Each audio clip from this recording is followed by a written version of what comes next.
Here's a wonderful example of how software developers are morons. Okay, I'm using a software package called, I'm not going to call it what it's actually called usually because it's a stupid name. Alright? There is a branch of software development or something which is called GNU. Alright? GNU. And there is a image manipulation program, or G as in GNU, IMP, image manipulation program, which spells a word which is stupid. It's an infantile name for a software package, but it's been like that for ages. Anyway, every single time you move your mouse around the screen on this software package, right, which is an open source thing, right? It's not a commercial software package, but it's pretty good. It's like it's the alternative to Photoshop, okay, by Adobe. So it's not. This isn't by Adobe. It's produced by people who are working on it, I don't know, in their spare time or whatever. It's pretty good. But every time you move your mouse over anything, some stupid help balloon or balloon, it's a well, I wouldn't even call it a label. It's a box. A box of help dialogue comes up every single time you move your mouse over something. And I looked up this problem. There's no way of getting rid of it. The morons who are developing it, I saw on the forum, right? Someone actually got through to one of these people, and they said, "Why do you have to have these help things coming up all the time?" And the person, essentially, their response was, "Why wouldn't you want them coming up?" That's development. That's software development nowadays. It's not, oh, how can we produce? You might say, well, it's not a commercial. It doesn't matter if it's commercial or not. The attitude among developers is, why would you want it that way? Because they don't think outside of what they want. That's the problem. You need to think about what the user wants. Well, we're catering to people who don't know what they're doing. Yeah, but what about people who do? But we have to treat everyone else as though they're morons. That attitude has to stop and change. This is the problem. I'm trying to use a software package and I'm being treated like a complete idiot whatever I do. But what if you... the whole attitude is treat the user as though they don't have anything inside their cranium. There's nothing there but a potato. And this is the way that software developers think. And they've got to stop it because it's ignorant and insulting to the user. And when people question them on it, why wouldn't you want it that way? It doesn't matter. The user could say, I would like everything to be, I would like to have the option to have everything green. It doesn't matter why they want it it. Produce it thus. Give the option. Trying to make a one-size-fits-all thing is wholly arrogant. And trying to treat the user as though they have nothing but a potato rolling around in their heads is also arrogant and insulting.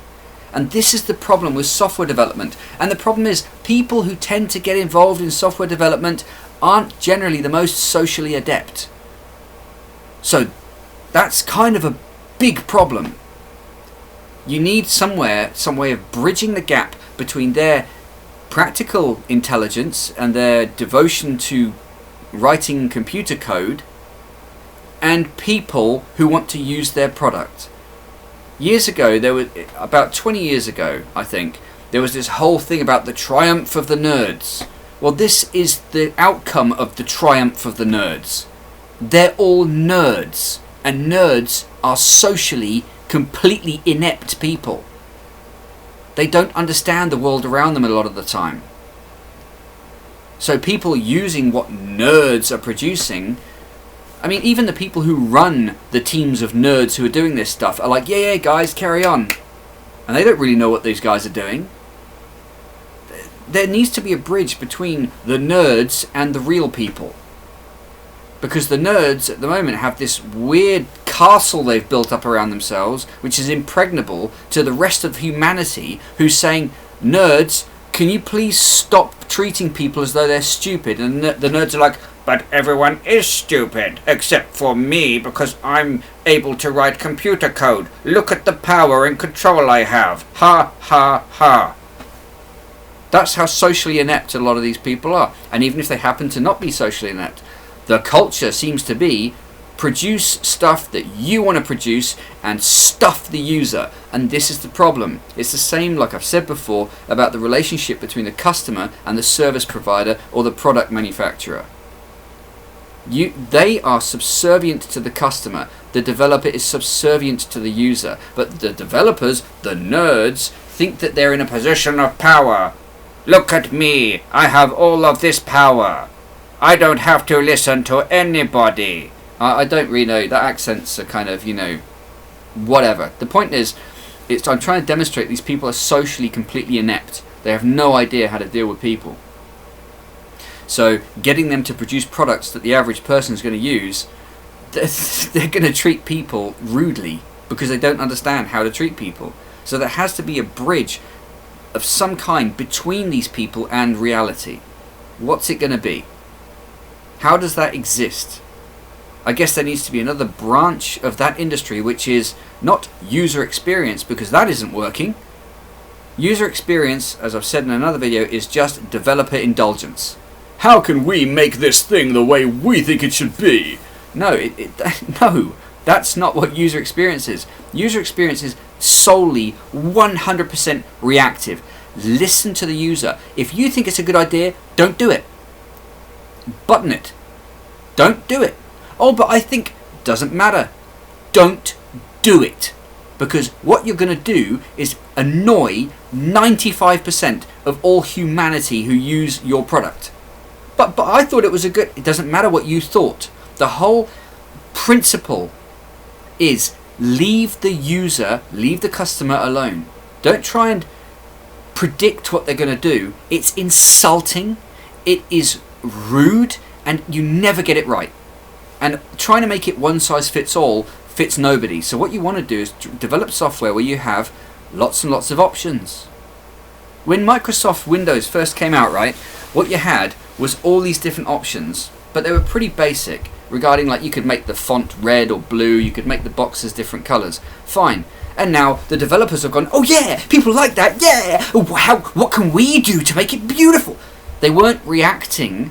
They were trying to predict, and this is the biggest problem with software development, is these morons think that when they predict, they're going to lead the user. No. You must be reactive in software development. You cannot be proactive, or whatever you want to call it. You can't be predictive. You must not do it. You must have the self-discipline to not do it. Oh, but we think... No. The moment you have a thought like that, abandon it. Have the self-discipline to say, I'm going out for a cup of coffee somewhere. Don't do it. Do not do it. Stop yourself, because you're ruining all of the software on the planet. Only ever do what someone asks you to do. If a user says, I'd like this, say, okay, I'll put that option in, and then stop what you're doing and leave the office. Come back, check your emails later, and if someone else suggests something else, put that option in. Give them options. What you morons are trying to do is, alright, I know how it should be, and look, everyone's going to think I'm wonderful if I do it the way I think it should be, and won't it be great? And no, it won't. You must be responsive only, reactive only. And you might find it hard to do this, developers, but you must develop this level of self-discipline, because you're ruining the entirety of software for the whole of humanity. You've gotten out of control, and you need to have the self-discipline to stop yourselves. The same with this user experience field. It's nothing to do with user experience. It's about developer indulgence. What do we think would be great? No one in the whole world cares a jot what you think, Mr. Developer. They don't care about anything that you think, ever. If you think it's cool, 99.9% of the population of humanity think it isn't cool. I'm telling you that right now. Yeah, they might find someone else who goes, oh, this is cool, but they are the tiniest minority you could imagine. The rest of humanity's like, why is this nonsense here? And you're like, haha, yeah, I bet people like it. And they don't like it. They're not telling you because you don't listen. Whenever someone tries to give feedback nowadays, it's just brushed aside. The whole ethos needs to change. Like I said, the core of it has to be this. Be responsive and reactive only. Allow your software to develop organically. Don't try and control the development of it. It's like imagine a flower growing and you're trying to make it grow. Leave the thing alone. Allow it to grow naturally. Be responsive to the user. Invite their comment. If they want things to be a certain way, offer it as an option. Never change anything. Offer options. Leave it to develop organically. Don't just cut the thing down and then start a new one, which is what you idiots are doing every time you offer an update. All you're doing, I don't see how you people can't see what you're doing. It's like there's a complete blind spot in developers' eyes. They can't see what's right in front of them. It's glaringly obvious.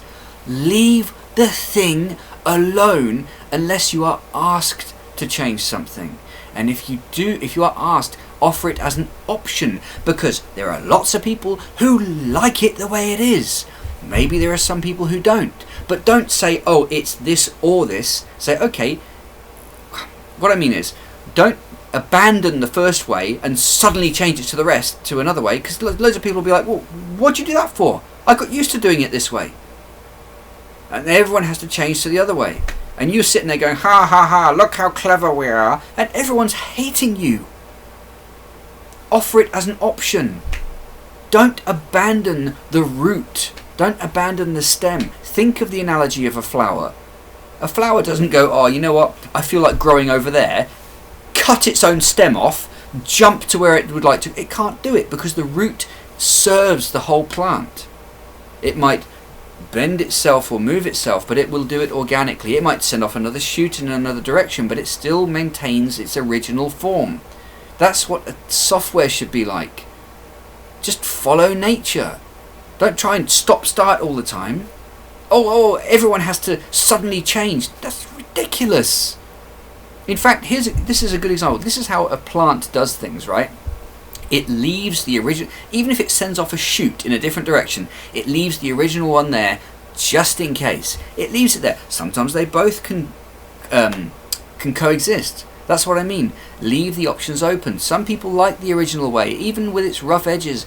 Leave it where it was. Just leave it where it was.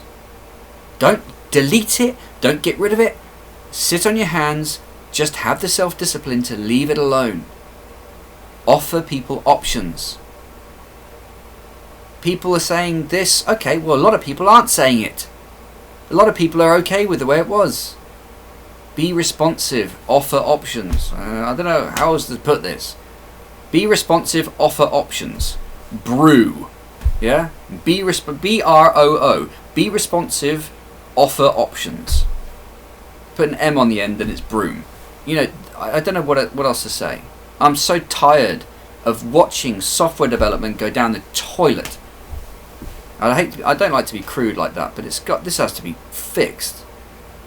Anyway, that was an example I came across today.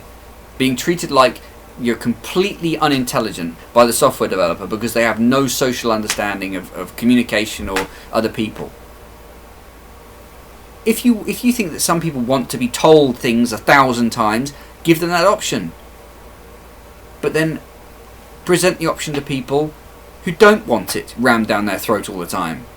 Give options. No, we must control them. Okay, well, it's not working, is it?